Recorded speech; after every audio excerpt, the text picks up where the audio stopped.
That is the use of these WNBA referees pretty much altering games, changing the outcome of games, and something has to be done in regards to that matter. The WNBA referees has definitely been playing a major role in who's winning games and who's losing games. Did you hear what happened in the WNBA? A referee was caught on camera targeting Caitlin Clark, and this isn't just a small mistake. It's a full-blown scandal that's shaking up the entire league. You might be wondering, how bad could it really be? Well, it's worse than you think. We've got the footage, and it's so obvious that you'll be shaking your head in disbelief. But here's the kicker. The WNBA's response to this is going to leave you stunned. You know that feeling when something just seems off in a game? Well, Caitlin Clark's been dealing with that all season long. It's like she has a target on her back, and the refs are choosing to ignore it. She got landing zone fouled at least 5 times that weren't called. She got the Kennedy Carter one that was called as a normal foul on the day. The eye poke, even if you believe it wasn't intentional, it's still a flagrant one. The Alyssa Thomas shoulder barge to the face, like there were a lot of blatant flagrants that weren't called. Let's talk about Caitlin Clark's special whistle, and trust me, it's not the good kind. This whistle stays silent when it should be blowing, letting opponents get away with things that should be called. Meanwhile, Clark's left confused, wondering what she did wrong. It's the kind of whistle that's got fans completely baffled, yelling at their screens in frustration. We watched the WNBA season this year, and we know that Caitlin Clark's whistle was a strange one.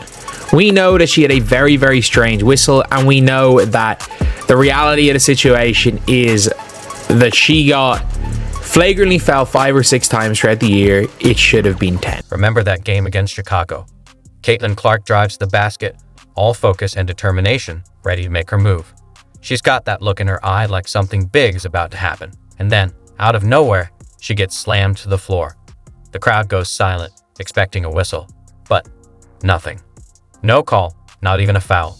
It's like the refs either went blind or just forgot how to use their whistles. But here's the kicker. The same situation happens in the NBA, and suddenly it's a whole different ballgame. We're talking flags, whistles, maybe even some ejections. It's like night and day, and fans are left scratching their heads, wondering why the rules seem to change depending on the league. What's going on with this double standard? But now is a funny one, because we're now seeing like the same WNBA media that were happy. Well, not even, I'm not gonna say happy, but like, we're like, oh, these are normal fouls, this is just normal basketball. Now, when it happens in the NBA, making it a bigger deal. And this is where kind of the problem is that it was one rule for Caitlin and one rule for everybody else. Let's break down what really happened in both leagues, because the difference is shocking. In the NBA, players are protected, hard fouls get called out, and dangerous plays are shut down quickly.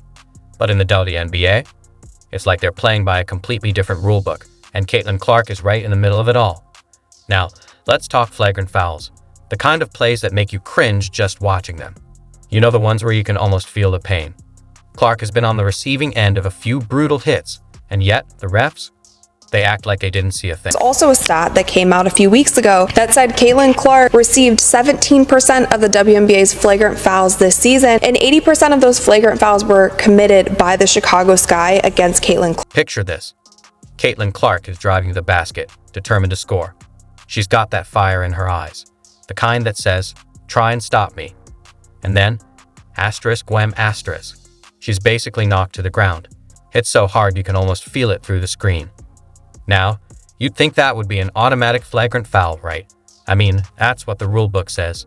Unnecessary or excessive contact equals a flagrant foul. But nope, nothing. Here's Clark for 29 points, gets tripped up. The Fever really stretched out this one in the second half as we look at Diamond DeShields and Caitlin Clark. And Diamond with... Hold on tight, because what happened next is unbelievable. The refs just shrugged it off. No whistle, no call, nothing. It was like they were watching a completely different game. Can you believe it? Clark's on the court, probably seeing stars from the hit, yet the game just keeps going as if nothing happened. and the crowd is going wild, confused and frustrated. Like this should be made, should be reviewed. People should know right off the bat, it shouldn't be the first round of the playoffs that players think that they can still do this kind of thing to Caitlin Clark, to Angel Reese. And here's the kicker. This isn't a one-off incident.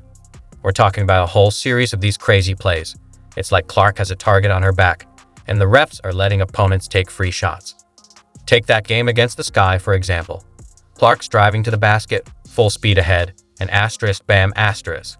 Diamond Deshields hits her so hard, you'd swear they were in a boxing ring, not a basketball court. This one that we see right here that I believe should have been a flagrant foul was not called that. So there have been cheap shots, there have been hard fouls, there have been other plays that haven't even been called flagrant fouls. But when you have the face of your league getting nearly 20% of all flagrant fouls called against her, that is an issue. And that's not just an issue that the players have to work out. That is from top down. That goes to the commissioner level. Like, that is the level that needs to control these kinds of things. And the refs?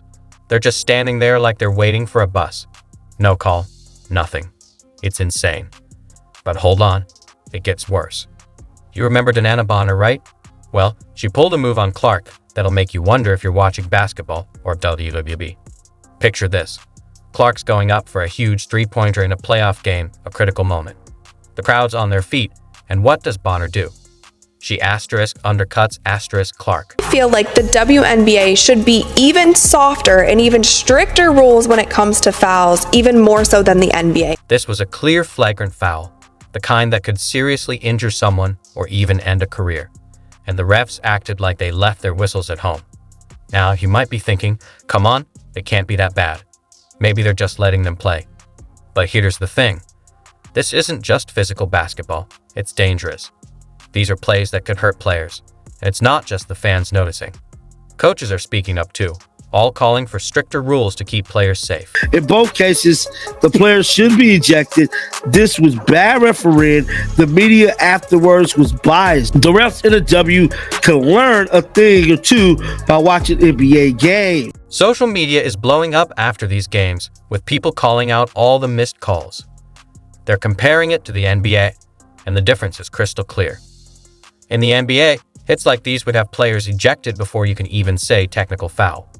Fans are posting things like, fouling and bully ball and excessive physicality in the game, to me, isn't as exciting to watch. And I think for a lot of these casual fans, and specifically a lot of these casual fans who have come into watching the WNBA because of Caitlin Clark, who plays a smooth style of basketball, who shoots from really far away, who makes great passes, who handles the ball well. People are coming for a style of play that is similar to that. They are not looking for post players to be posting up on one another, drop step, one step to the basket, cheap shot. Here's where it gets really interesting.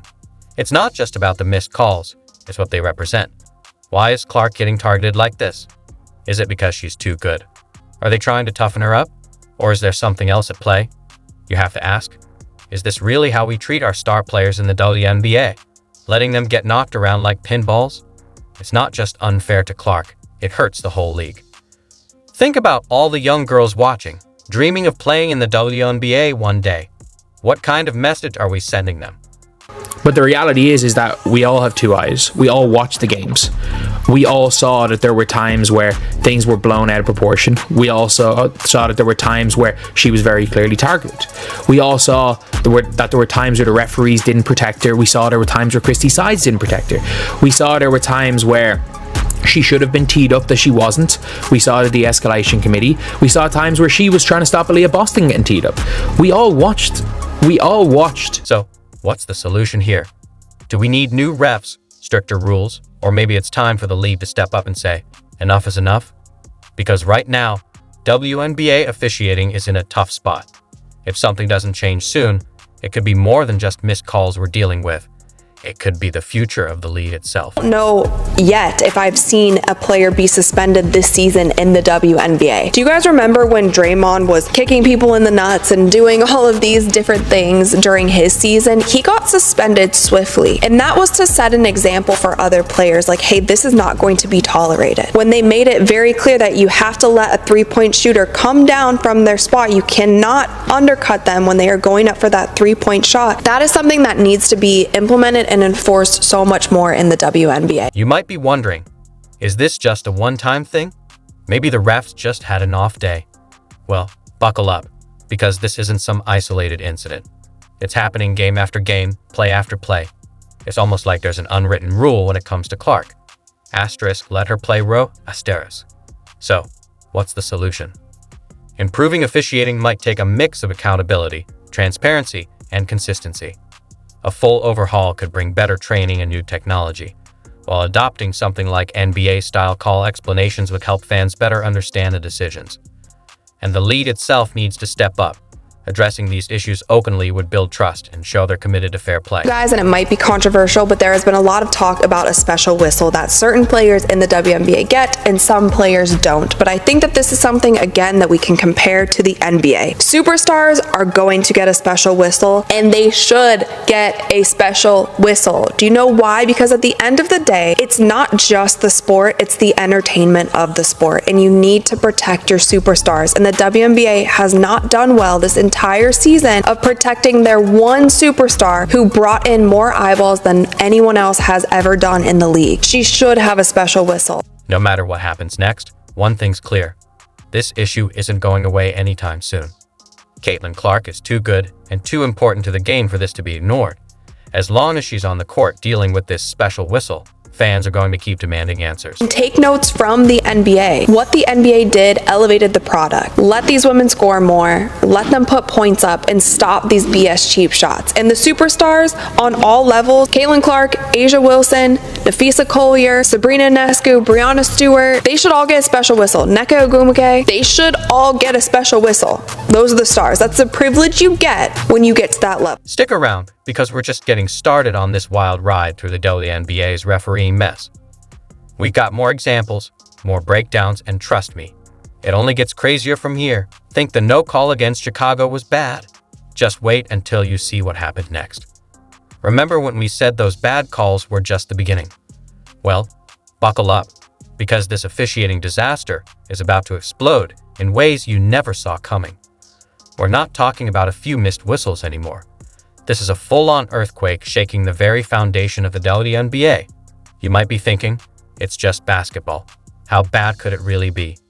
Oh, if only it were that simple. See, every time a ref swallows their whistle on a Caitlin Clark drive, it's like dropping a stone in a pond. Those ripples are spreading across the entire league, and trust me, the impact is massive. Let's zoom out for a second and look at the big picture. This isn't just about Caitlin Clark anymore. It's about a ripple effect that's flipping the whole WNBA upside down, from player safety to game outcomes. These non-calls are changing everything, and guess what? Fans are not staying quiet about it.